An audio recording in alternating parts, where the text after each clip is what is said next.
আজকে সানডে, যার কারণে প্রচুর জনগণ। যদি এটা অন্য বারে এত লোকজন থাকে না, আজকে সব সাইডেই লোকজনে ভর্তি, তার কারণ আজকে সানডে। এটি একটি পর্যটন এরিয়া,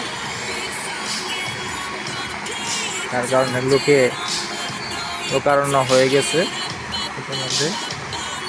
খুবই চমৎকার সুন্দর একটি জায়গা, দেখে খুবই ভালো লাগে।